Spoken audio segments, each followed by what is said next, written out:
Welcome back, sleepyheads. You've eased your way into another quiet moment, right on time.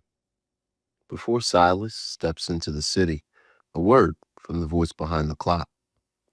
You know, the one who winds these walks, listens closely, then fades into the background.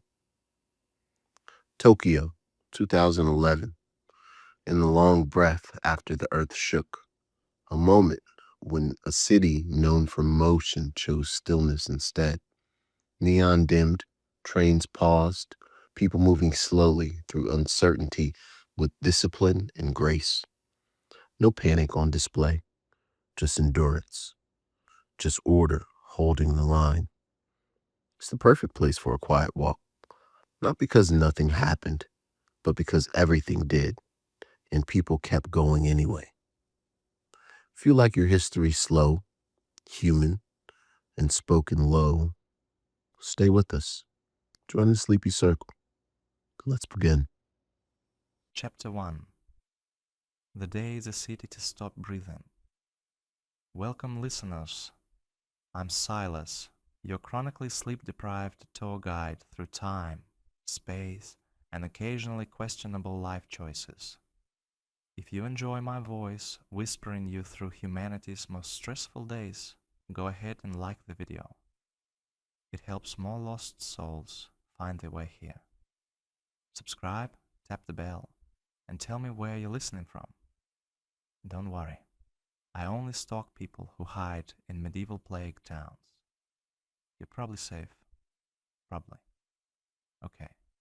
Deep breath. Slow exhale. We're stepping into a day Tokyo will never forget. March 11, 2011. The earthquake has struck. The world is still shaking. And the city, this massive glowing electric organism, is trying to remember how to breathe. The first thing I notice outside Tokyo Station is soundlessness. Not silence. Silence is peaceful. This is the sound of millions holding their breath at the same time. Even the trains, creatures that normally scream, hiss, sigh, and grumble, sit frozen on the tracks like stunned metallic cattle. Steam rises in thin, ghostly ribbons from their pipes, curling into the cold air. A loudspeaker crackles occasionally, but it can't decide what to say. Every announcement dies halfway through, as if the station itself is afraid of speaking certainty into a city now built on trembling ground. A crowd fills the plaza, office workers, students, tourists, elderly couples. But nobody is moving. Nobody is even pretending to hurry. They're all staring upward, toward the skyscrapers, waiting. A woman beside me whispers something like a prayer. Or maybe she's cursing. Honestly, I can't blame her either way, because then the ground rumbles beneath my shoes. Softly first, like a big truck rolling under the concrete. Then harder. The overhead lights rattle. People gasp. A few crouch instinctively. A man drops his briefcase, and the sound echoes way too loudly. It's not the violent punch of the original quake. It's an aftershock. But the buildings don't care about labels. They sway. They groan. They move like tall, thin giants, trying not to faint. Okay, I whisper to myself, Tokyo's architecture is having a nervous breakdown. Understandable. I too wobble like this when someone asks me about my 5-year plan. A few people laugh, shakily. Humor is oxygen right now. We all inhale together. When the swaying stops, the city doesn't exhale so much as collapse inward. Emotionally, I mean. Shoulders sag. Tears fall quietly. Phones buzz with messages that won't send. Everyone looks like they're listening for something worse. But there's only the sound of wind sliding through steel. I start walking across the plaza, slow and soft, feeling every tremor like it's tapping my spine. The glass facade of the newer buildings reflects the pale, washed-out sky. Dust falls from somewhere above like powdered snow. Tokyo Station, usually a roaring hive, is a stranded whale on the shore of Marunouchi. People file out in slow waves, holding each other's jackets, clutching bags, pressing hands over mouths. Everyone looks exhausted already, and the day has just begun. The Marunouchi district opens in front of me like a canyon built from glass and ambition. Tall glittering towers stretch toward the sky. Though today, even the sky looks like it has trust issues. The clouds hang low, gray and unsettled. I step into the district and immediately feel the difference. Tokyo Station was stunned. Marunouchi is stunned and terrified. People stand in little clusters, 10, 20, 30 people, staring at the skyscrapers as if expecting them to apologize. Some cranes are frozen mid-swing. Their suspended loads sway like uneasy pendulums. And then it happens. A deep metallic shudder rolls through the nearest building, like a sigh dragged through steel ribs. The windows ripples with vibration. People flinch back. A second aftershock trembles. Through the ground, not as strong as before, but minier, sharper. I brace a hand against a wall. Above me, glass panels shiver like they're arguing with physics. One of them loses the argument. It snaps free with a sharp metallic chirp, like a coin flipping in the air. Then gravity does its job. The pane, maybe the size of a dining table, plummets. It reflects the skyline as it falls. Clouds, buildings, terrified faces turned upward. It hits the plaza with an explosion of glittering shards. The sound is a gunshot mixed with breaking ice. For a split second, it steals everyone's breath, mine included. People scream, not loudly. Japanese panic is polite panic, but it's real. A mother grabs her son and drags him behind a concrete pillar.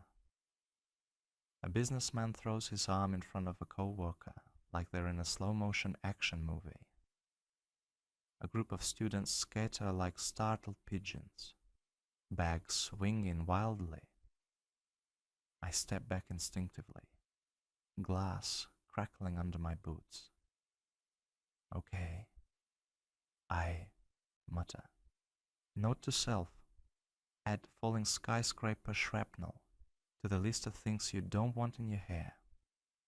A few people look at me like they're trying to decide whether to laugh or cry. Honestly, either reaction is acceptable. Dust drifts through the air. Concrete dust, pulverized glass dust, fear dust. It coats my tongue with a mineral taste, like licking a cold battery. Sirens begin somewhere, far off, muffled by distance and chaos. Helicopters chop the sky above us, the sound pulsing against the buildings. Yet for all the movement overhead, the people around me still stand unnervingly still. A woman beside me presses a trembling hand to her cheek. It keeps shaking, she murmurs. Not to me, just to the world. And the world is listening. Another tremor ripples under our feet. Tiny, almost gentle, like a reminder. The skyscrapers groan again. It's a low, bending sound, an architectural moan, steel complaining, bolts shifting, walls remembering they are tall, and suddenly doubting whether they should be. The entire district feels sentient, awake, and unhappy. Wind blows through the corridor, carrying loose papers with it. Evacuation notices, train delays, someone's spreadsheet fluttering like a wounded bird. They tumble along the walkway in chaotic spirals. I step carefully around the glass crater, crunching across the debris. Looking up, I see more damaged panes, hairline fractures, veining across the windows like frost patterns, only far more ominous. A man in a construction helmet jogs past, shouting something into his radio. A crowd follows him instinctively, as if he's leading them to safety. He isn't. No one really knows where safety is right now. Tokyo, this meticulously engineered metropolis, has lost its rhythm. It feels eerie, uncomfortable, like a metronome skipping beats. I continue forward, weaving through slow-moving groups. People keep glancing over their shoulders, not at me, not at each other, but at the buildings themselves, as if the towers might suddenly decide to lie down. A young woman stands in the middle of the intersection, staring at her phone screen, frozen on an emergency alert she's read 10 times. She looks up at me, eyes wide. Is it over? I offer the only honest answer. It's thinking about it. She lets out a half laugh, half sob. Same reaction I have when someone asks about my retirement plan. We share a moment of human absurdity. Then she walks on, joining the rivers of people flowing towards the outer districts, where the streets are wider and the buildings shorter. A gust of wind whistles through the canyons of steel and glass. Somewhere above, a loose sign bangs repeatedly against the wall. Thunk, thunk, thunk. The rhythm unnervingly like a heartbeat. Tokyo's heartbeat. Unsteady, but still there. Still trying. Still fighting to exist. I stop beside a plaza fountain. Now drained, cracks spiderwebbing across the empty bowl. A man kneels beside it, hands on the edge, eyes unfocused. He whispers something about his wife being stranded in Yokohama. He doesn't know if the trains will run again today. He doesn't know how long the roads will be blocked. He doesn't know anything. No one does. Chaos makes philosophers of all of us. Another tremor whispers through the ground. This one is small, almost shy, but we all freeze anyway. Everyone looks up. Everyone waits. Everyone listens. The city, this titan of neon, concrete, and precision, holds its breath a little longer. I place my palm on a cold metal railing. It vibrates faintly, like the city's pulse struggling to return. Okay, Tokyo, I whisper. We'll walk this one together. And I take my next step into a city that hasn't yet recovered its voice. But it will, eventually, if it remembers how to breathe. Chapter 2. Footsteps on cracking ground. The city doesn't so much guide me into Otemachi as spill me into it, like someone knocked over a jar of office workers and they all landed in the same district. The towers here are taller, sharper, more self-important. Serious glass, serious stone, serious men in serious suits, who woke up thinking about spreadsheets, not seismic waves. Now those same men are standing outside their glass fortresses, clutching phones that won't connect, staring at signal bars like their moral judgments. I move with the crowd, boots clicking on pavement that suddenly looks untrustworthy. Up close, you can see it, the cracks. They start small, hairline fractures in the sidewalk, little pale veins running across the grey concrete. Then they widen, branching into jagged seams that look like someone took a fountain pen to the street during a panic attack. One section of asphalt near a crosswalk has buckled upward, a dark blister in the road. A bicycle lies on its side next to it, front wheel twisted at a tragic angle. The rider sits on the curb, helmet still on, staring at the ground with the haunted expression of someone who has just realized gravity isn't a reliable friend. A delivery truck inches around the deformity like it's navigating a sleeping dragon. The driver leans forward over the wheel, eyes huge. Every time the chassis bumps, he flinches, although expecting the earth to open and swallow him and his cargo of bottled tea whole. A little further along, a row of manhole covers sits slightly askew, like coins on a tilted table. One has water burbling around its edges. a thin ring of muddy overflow where a pipe protested too hard. Great, I murmur. The city's circulation system is having a stroke. No one laughs out loud, but a few shoulders shudder. I'll take it. Office workers are clustered in loose circles on every corner, staring at their phones. Some refresh news feeds obsessively, thumbs moving in frantic repetition. Others hold their phones above their heads, as if the signal lives somewhere closer to the clouds. I catch bits of conversation. Tsunami, Tōhoku, family in Sendai. The trains all stopped. Fukushima, is that close? One man in a navy suit keeps dialing the same number, pressing the phone harder into his ear, as if he can force sound through the lines. He shakes his head once, quietly, then just stands there. A woman in pumps that were never designed for disaster picks her way along the cracked sidewalk like she's crossing a minefield. Her hand hovers nervously over a fissure before she steps, as if checking for heat. Another tremor rolls underneath us, not as sharp as before, but long. The tall buildings sway in that slow, disorienting way that makes your stomach think you're on a boat. People stop mid-stride. The glass facades ripple with reflections of a sky that suddenly looks much too thin. A man near me says, "Yura, Mada," still swaying, in a voice that sounds both annoyed and scared. I lay my palm against a metal railing. It vibrates, like a tuning fork someone hit 3 minutes ago and never bothered to stop. Tokyo is negotiating with gravity in real time.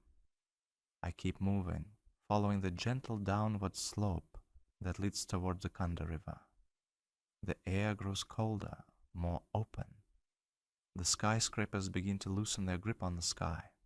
That's when I see it. At first, it looks like the usual impression of Tokyo. Steel bridge, overhead wires, water sliding underneath in a sulking green sheet. Then the details resolve, and the surreal steps in. A train is frozen on the bridge, not arriving, not departing, just stopped, perfectly centered, like someone hit pause on reality. The car doors are open, but not to platforms. Instead, on either side of the train, rail staff in reflective vests have propped metal ladders against the door frames. Passengers are climbing down, one by one, onto the gravel embankment below. They move slowly, stiffly, as if gravity suddenly got heavier. Some cling to the rails, the way you hold on to a secret. A middle-aged man in a grey suit hesitates at the top run until a station worker taps his arm and smiles. A small, rehearsed "we're okay" expression that fools no one and everybody at the same time. He descends step by step, as if walking down out of the sky. On the opposite side of the train, a young woman reaches the ground and immediately covers her face with both hands. Her shoulders shake, not violently, but in tiny, exhausted tremors that mirrors aftershocks. A friend wraps an arm around her. They stand like that, two figures pressed together at the water's edge while a city resets around them. A little boy with a Pokemon backpack climbs down the ladder like it's an adventure, eyes bright, cheeks flushed. When his feet hit the ground, he actually grins, and shouts, "Mitero, Mitero," for his dad to watch. The father laughs once, the sound a little too loud, then looks back at the stalled train with a face that says everything his voice won't. Another woman comes down, and upon reaching solid earth, laughs in a short, hysterical burst. It sounds too high, too thin, like a tea kettle shrieking. She slaps her hand over her mouth in embarrassment, but the sound lingers in the air. Not far away, a man in work overalls just stands still after descending. staring at the skyline. His expression is oddly neutral, but his hands won't stop shaking. He jams them into his pockets, as if he can hide the tremor there. Above all of them, the train sits like a stranded whale on an iron pier, silent, powerless, the symbol of everything Tokyo prides itself on: timing, precision, efficiency, brought to a dead halt. Tokyo, I murmur to the railing. The city the time's escalator chimes to perfection, currently unable to move its favorite toy. A rail worker walks past me on the bridge, radio crackling. His uniform is neat, cap slightly askew from the day's chaos.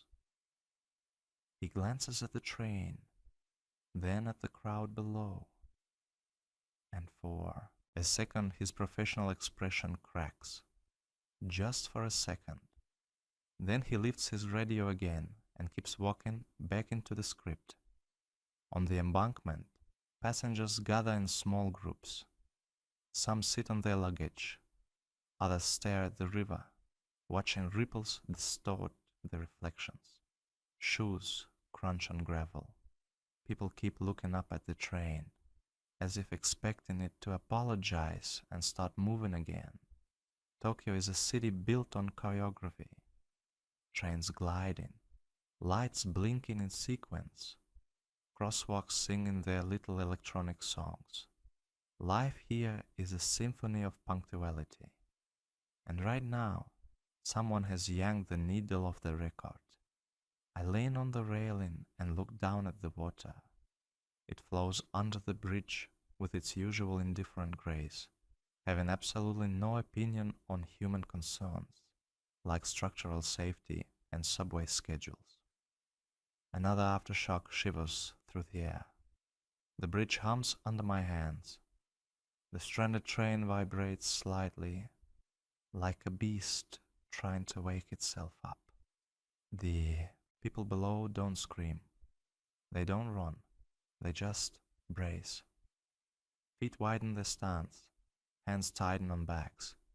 Heads tilt slightly as everyone waits to see if the ground intends to follow through on its threat. It doesn't this time. The tremor subsides. The station attendant bows to a line of passengers, before leading them toward a side path that will eventually reconnect with city streets, already overflowing with pedestrians. I watch them go, this small procession of briefly airborne humans who trusted the tracks and were reminded, uncomfortably, that all steel ultimately rests on dirt. Tokyo is a machine, I say softly. A beautiful, complicated machine. But even the best built clock stops when the table underneath it starts to walk away. The city isn't broken, not yet, but its gears have slipped. And every single person on this bridge can feel it. I push off the railing and take a slow breath.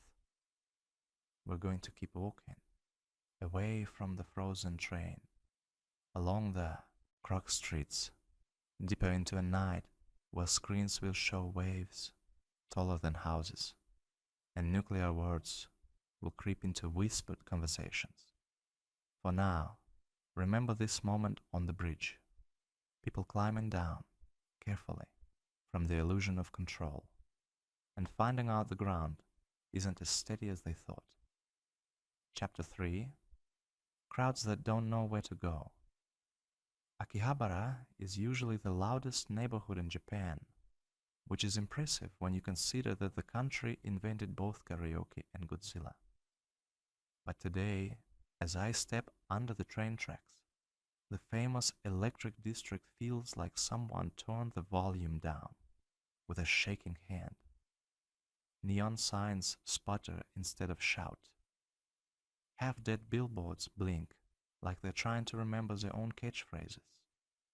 The usual roar of trains overhead is still there, but even that sounds wrong, anxious, metallic, like the line itself is flinching after every aftershock. I whisper, "Welcome to Akihabara," now operating at 30% power and 200% tension. The joke doesn't land even in my own head. That's how you know things are bad. The streets are packed. Not in the cheerful tourists chasing anime merch way. More in the everyone has decided today is the day to panic shop way. Lines spill out of every Lawson, Family Mart, and 7-Eleven like they're giving away immortality. I slip into one convenience store and immediately regret it. The air is thick. Human heat, fierce sweat, and the desperate rustle of plastic wrap. People move in frantic little bursts, grabbing water bottles, cheap instant noodles, batteries, bandages, anything with calories or purpose. Tokyo politeness is holding, but only barely, like a polite dam hiding a very impolite flood. A mother clutches bottled tea to her chest like treasure. A man with a business suit and dust on his shoulders scoops rice balls off the shelf with military precision. Someone elbows past me, then bows, then apologizes, then elbows past me again. Survival has its own etiquette here. Shelves that should be full look like war zones. The bread row is a massacre. The battery section? Gone. Not low, not picked over. Gone as in the space where batteries used to live is now an echoing monument to preparedness. I try to step aside, but the crowd shifts, and somehow I'm swept deeper in. The clerk behind the counter looks like he aged 10 years since breakfast. His voice cracks as he says, "Only 2 items each, please." A command nobody hears, and everyone pretends to obey. A man near me whispers, "The aftershocks will get worse." Another mutters, "The trains might shut down again." Someone else murmurs, "The shelves won't refill for days." The fear spreads faster than the rumors, and I realize the store is less of a grocery and more of a pressure cooker set to historical moment. I edge my way outside just in time for the air to breathe again. My ears ring, not from noise, but from the absence of it. Akihabara is rarely quiet, and yet here we are, hundreds of people on the street, shuffling with bags, faces pale under flickering advertisements. I murmur, this may be the quietest Akihabara has ever been. Even the vending machines look nervous. Just as I say it, another aftershock ripples underfoot. The traffic lights sway. Overhead wires hum. People freeze in place. The entire street holding its breath at the exact same moment, like an involuntary mass prayer. Then the tremor passes, and life resumes on a 5-second delay. I head toward Asakusa, moving with the stream of people migrating away from taller buildings. The sun hangs low behind clouds of dust kicked up from half-toppled storefronts. Every block feels stretched thin, as if the city is walking on fragile bonds. The closer I get to Asakusa, the more I notice a strange rhythm. Pockets of movement, pockets of stillness, and the sharp edges of collective exhaustion. Tokyo isn't just shaken, it's disoriented. Crowds drift like schools of fish that have lost the coral reef. Then the lights die. It happens without warning. One moment, Asakusa is dim but functional. The next, darkness. A blackout rolls across the district like a shadow pulled by strings, swallowing street after street. Buildings blink out. Signs vanish. Vending machines sigh into silence. Even the giant lanterns of Kaminarimon Gate dim until they glow like fading embers. The crowd stops. Every single person, not in panic, but in that horrifying, reverent quiet Tokyo has mastered. The kind that says, we've been through this before. We will wait. We will breathe. We will not break. Phones flicker on one by one, small blue stars appearing in the black. People hold them high, light in the path like modern torchbearers. Children cling to parents. Couples grip each other's sleeves. Old men straighten their backs, as if defying the dark personally. I walk toward the Kaminariman gate, its massive red lantern looming overhead. Without power, it looks ancient, like a sleeping guardian watching its city bleed through the cracks. Another aftershock rolls beneath us, gentler this time, like the earth is whispering instead of roaring. The lantern sways. The thunder of shifting beams echoes behind the temple walls. Someone beside me mutters, "It's like the city is breathing too fast." And I think, no, it's holding its breath. The blackout turns the crowd into silhouettes. Hundreds of bodies moving on instinct, lit only by screens and trembling lanterns carried by temple caretakers. It's eerie, beautiful, terrifying. A group near me starts quietly counting off loved ones, making sure everyone is present. Another group huddles around the radio, catching scraps of news between static. I feel the weight of the day, of the disaster, hanging from every bowed head, every shaking hand holding a flashlight up to the ground. Tokyo is wounded, but standing, shaking, but not collapsing. A woman brushes past me, whispering to no one, "Just keep walking, just keep walking." And in that moment, under the dim glow of a lantern older than nations, I understand. These crowds don't know where to go because the world they trusted is still rearranging itself under their feet. I raise my voice only enough for you, listener, to hear. Stay close. The city is scared, but it isn't alone, and neither are you. Tokyo exhales slowly around me, and we keep walking. Chapter 4. Sirens, Smoke, and Sacred Silence.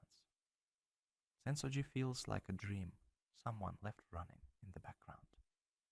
The blackout still clings to the district, but the temple grounds glow faintly with lanterns, warm pools of orange breathing against the dark, like embers that refuse to die out. The scent of incense moves through the courtyard, a quiet ribbon of smoke threading into the cool March air. It smells like memory, and also like whatever brand of incense monks bulk order for emergencies. At the top of the temple steps, two monks sweep fallen roof tiles into neat piles. Their movements are slow, practiced, almost meditative.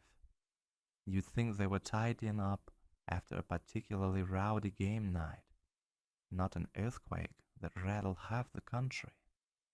One monk glances at the cracked tiles, sighs, and whispers something that I suspect translates to, "We just fixed this side last month." Even holy places have maintenance complaints. Around them, visitors kneel in front of the temple, some praying, some crying, some just staring at the ground, as if answers might be printed there like subway directions. A woman holds her daughter close, murmuring comfort into her hair. A man in a business suit keeps bowing again and again, each bow slower, deeper, heavier. The whole scene radiates a strange kind of peace, but the kind of peace that's created by exhaustion, not safety. And then the wind shifts. The air changes flavor. Smoke. Not the gentle incense kind. The harsh, metallic, something is burning that should not be burning kind. I turn toward the main gate just as a small cough of smoke rises above a nearby alleyway, curling upward in a dirty plume. It's small for now, but fire doesn't really do small for long.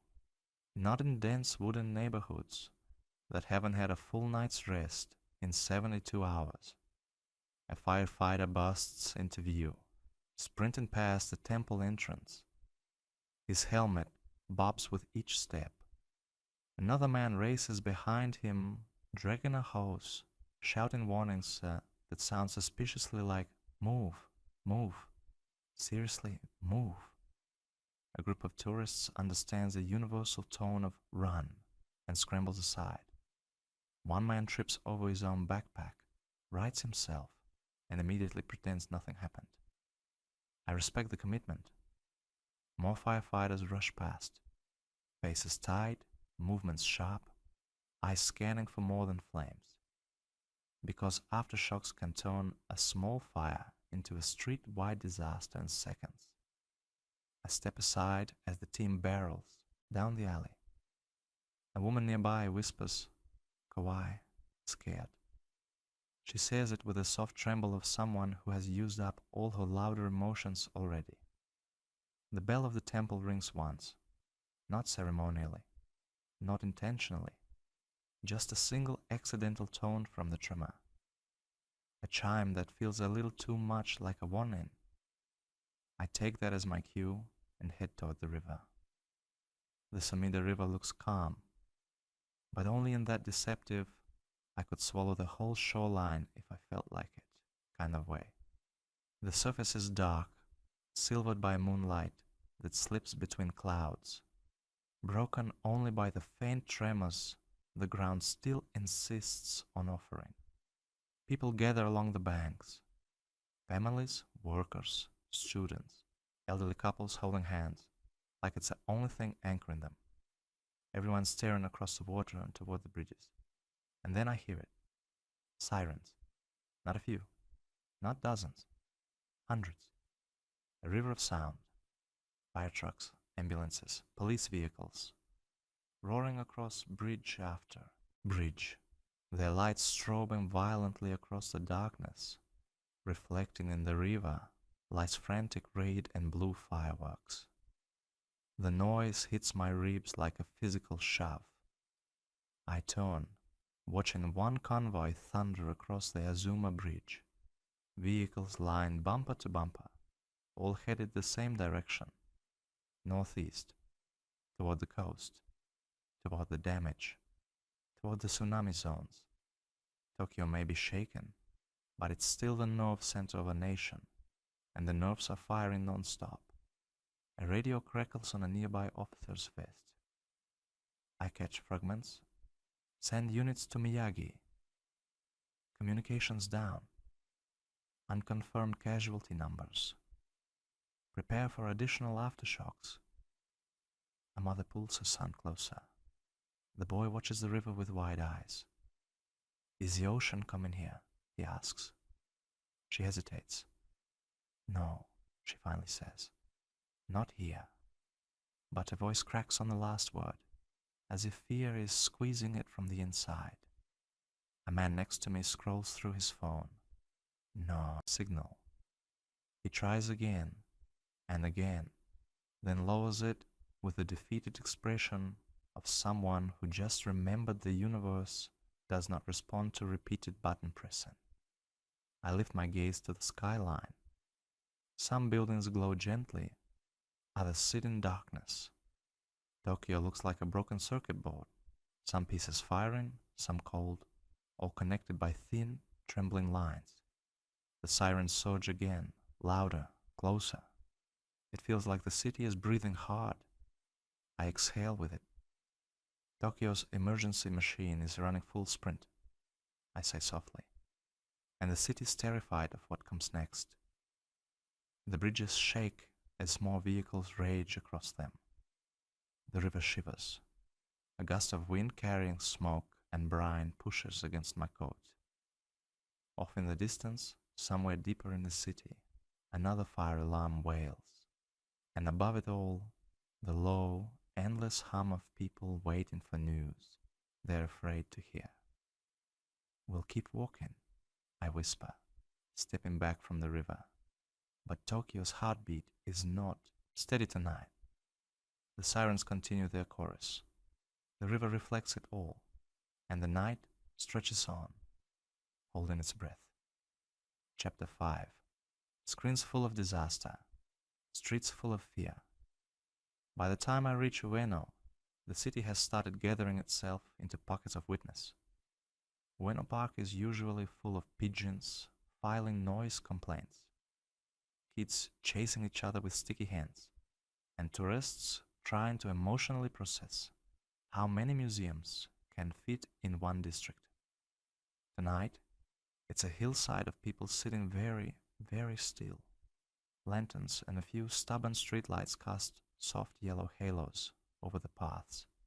But most of the light comes from battery-powered TVs, laptops running on fumes, and little radios with glowing dials. The tech looks fragile in people's hands, like they're cradling the last surviving fireflies. I step up onto a low rise near the fountain, now drained and spider-webbed with faint cracks, and look down at the scene.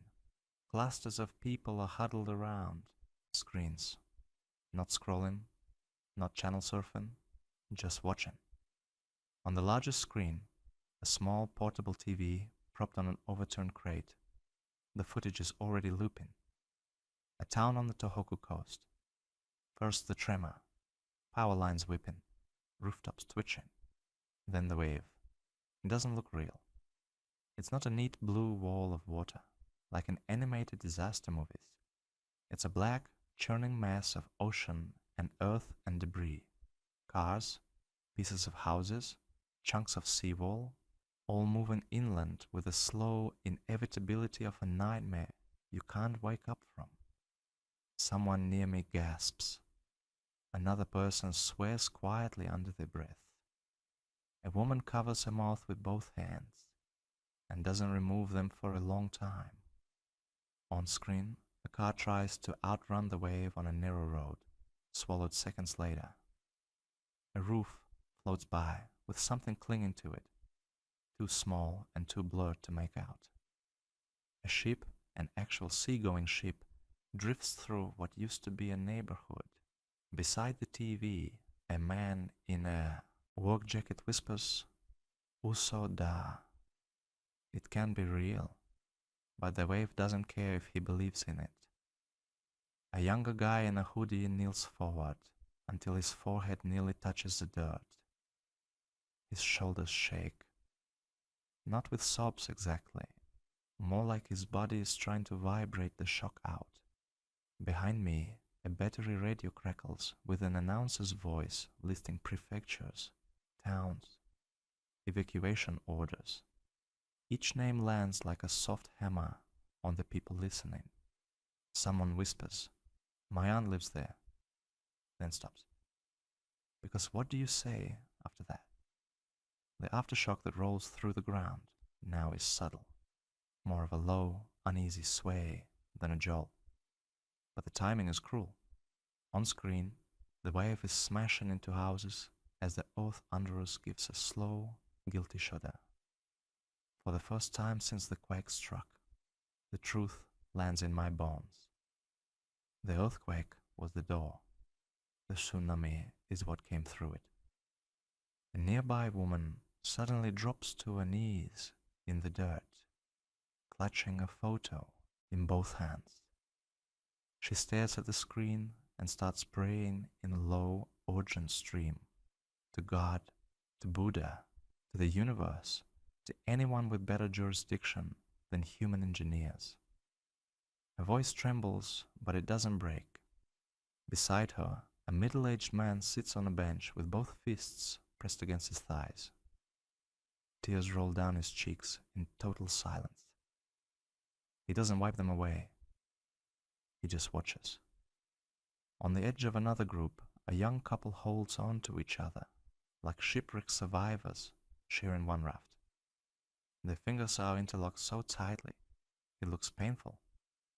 I hear the girl whisper, "If the trains aren't running, he can't get home." And the boy answer, "He will. He will." His voice says, "Maybe." His grip says, "Please." Farther down, a group of students in uniforms are sharing one phone, the screen replaying the footage again and again. One of them mutters statistics, magnitude, depth, epicenter, in the flat voice of someone who doesn't know how to comfort anyone without data. My own throat feels tight. I know you came here to sleep, I murmur, more to the listeners than to myself. And this is not exactly relaxing, but sometimes it's not the volume of the world that keeps us awake. It's the fact that we know we can do this. An older man standing near me exhales slowly, like he just heard my thought translated. He lifts his eyes from the screen and looks up at the Tokyo sky. The same sky above Tōhoku. The same thin line of atmosphere that covers both calm and catastrophe without preference. He shakes his head once, gently, as if scolding the horizon for not having the decency to warn anyone. The announcer's voice crackles again. New footage, new warnings, new phrases like unprecedented and unknown. The words roll over the park like weather. I step back, leaving Ueno's hillside of witnesses to their shared silence, and follow a side path down toward Amayoko. Amayoko Market Street is usually an assault on the senses in the best way. Fishmongers yelling prices, bright signs, plastic food displays doing their best to look edible, and a wall of noise that says capitalism woke up early and chose chaos. Tonight, it feels like someone hit mute. Most of the stores are half-shuttered, metal grates pulled down to shoulder height. Inside, vendors stand by darkened counters, one hand on a landline phone or an old fax machine, the other on a radio or tiny TV. I pass a fruit stall where glossy oranges sit untouched. The owner isn't selling, he's dialing. His fingers move slowly, deliberately, as if each digit has moral consequences. He waits, hangs up, tries again. The third time, he just rests his forehead on his arm and stays there. At a dried food shop, the owner has moved a tiny TV to the front, so whoever passes can see. Two strangers who clearly did not know each other an hour ago now stand shoulder to shoulder, watching tsunami footage replay in stunned silence. One's hands are steepled against his lips. The other's arms are folded so tightly, it looks like he's trying to hold himself together by force. Behind them, a woman emerges from the back room and says, "Ma, Kita," he called. Her face crumples, but in a good way this time. He's okay. She wipes her eyes with the back of her wrist, then immediately turns the volume up so others can hear the news more clearly. People murmur congratulations, the way you might for a newborn child or a past exam. Survival has become an achievement. Every few meters, someone is crying, not the dramatic, movie-style sobs. These are quiet and stranger tears, the kind that slip out in small, startled drops, while the rest of the face tries to maintain composure. Two men in work clothes stand under a railway overpass, arms around each other's shoulders, heads bowed. One of them laughs once, a brittle sound, and says, "We're hugging in public. It must really be the end times." The other smacks his shoulder lightly and refuses to let go. I walk past a snack stall where the owner has abandoned his register entirely. He's leaning over the counter, holding both hands of an elderly woman. She's shaking, words stumbling out. Something about her sister, a coastal town. No answer, no phone. He just keeps nodding, saying, "Daijobu, daijobu," in a voice that sounds like he's trying to convince both of them. Tokyo is not a city famous for spontaneous physical affection. Tonight, no one got that memo. People cling to friends, to co-workers, to strangers, to the edges of counters, to phone cords, to any illusion of connection that might keep them from floating off into the uncertainty that now stretches from Tōhoku to every living room in the country. The street, usually a river of commerce, has become a hallway of human coping mechanisms. I pause beneath the train tracks as the local line rattles slowly overhead, the steel beams groaning. It's one of the few trains still moving, cautious, hesitant, like a runner crossing a cracked bridge. The sound passes. The silence returns. I take a soft breath, let it out slowly, and speak to you, listening somewhere far away, in a room that, hopefully, is not shaking. When the world proves it can break this easily, we reach for whatever's near. A hand, a shoulder, a stranger standing under the same flickering TV. Tokyo is scared, I say gently, but is not alone, for all its neon and systems and schedules. Tonight, it's just another place where people are holding onto each other in the dark, waiting to see what survives the morning.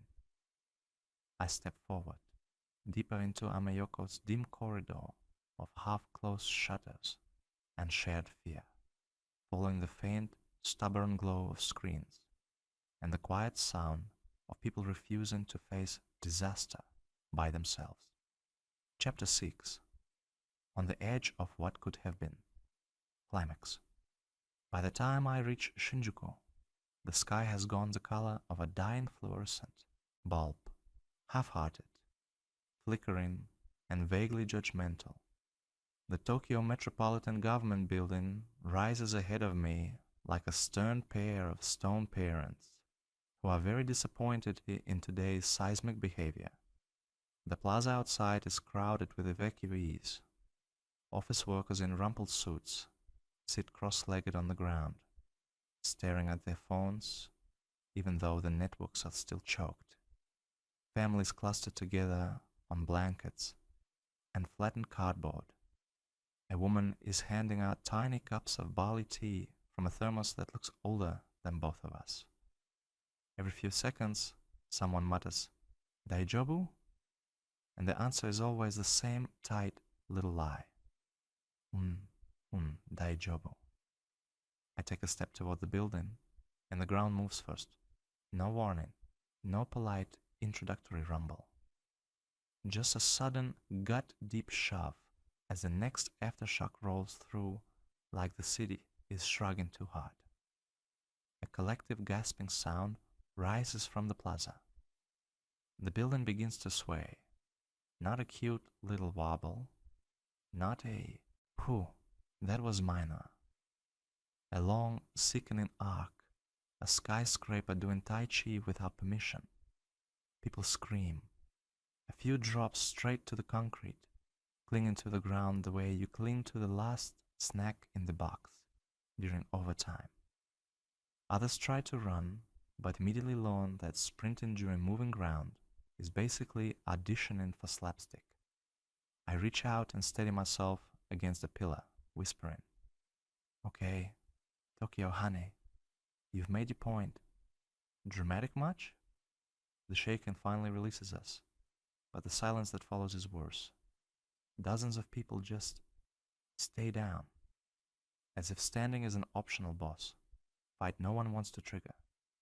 Somewhere behind me, a man mutters, "Mo iyada, I'm done with this." And honestly, same. Against all the advice of common sense and disaster pamphlets, I join a group heading toward the tower's observation deck. Look, if the world is ending, you might as well have a good view. The elevator is crammed shoulder to shoulder, every breath shallow and synchronized like a panicked choir. The doors close with a soft chime, and a salaryman near me whispers, "Yamete," not to anyone in particular, just to the universe.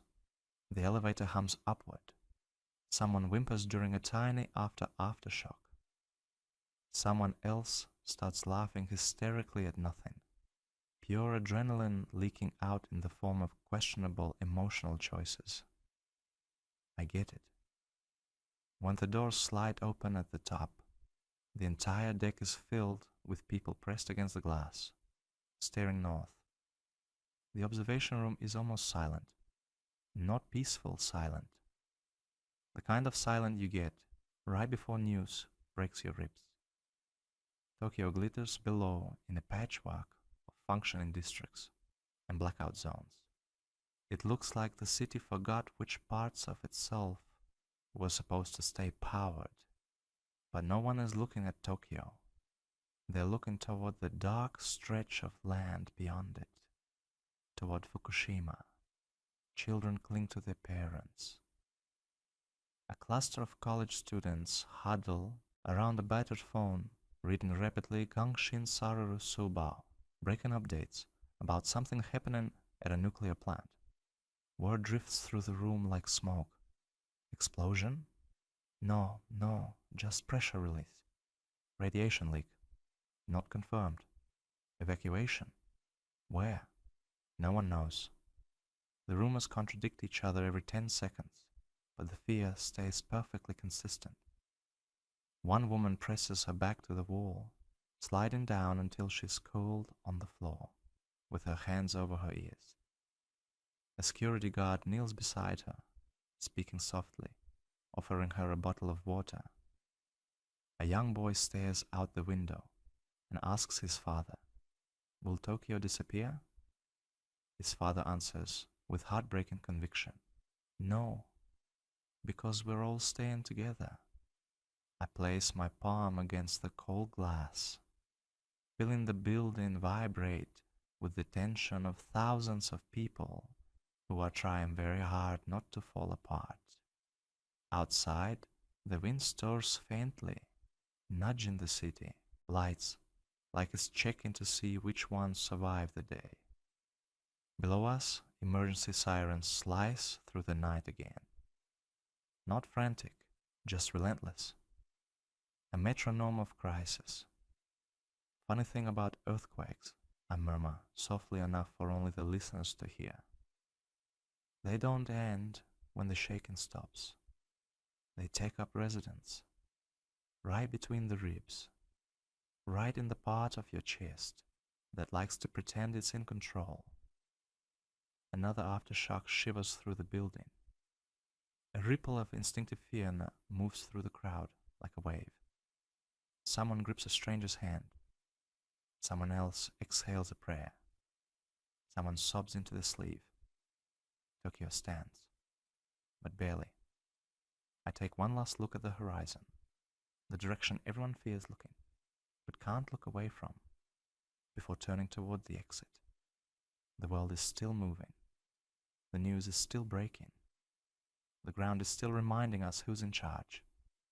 And yet, these people remain, shaken, terrified, exhausted, but here, still here.